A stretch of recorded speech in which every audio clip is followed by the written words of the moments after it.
হ্যাঁ বন্ধুরা, কয়েক পিস রুই মাছ আছে, ভাজা করছি। কী দিয়ে রান্না করব? ভেন্ডি, আলু, পেঁয়াজ, কাঁচা লঙ্কা, আর এটা ফোড়ন দিচ্ছি সর্ষে, কালো জিরে। তুমি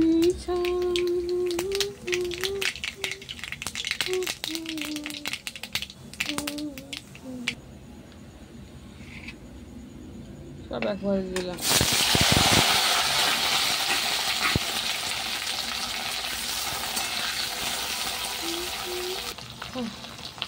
এই দেখুন, নুন দিয়েছি, ধনের গুঁড়ো, হলুদের গুঁড়ো, জিরের গুঁড়ো, হলুদের গুঁড়ো।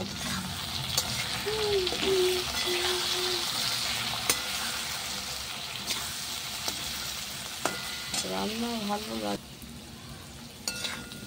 একটু হালকা জল দিয়ে দিই, দেখি কেমন হয়।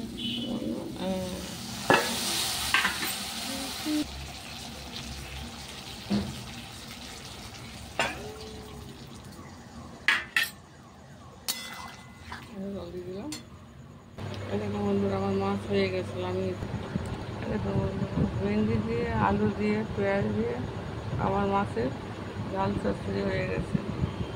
দেখুন কত সুন্দর দেখতে হয়েছে। খেতে নিশ্চয়ই ভালো হবে, ভালোই লাগবে।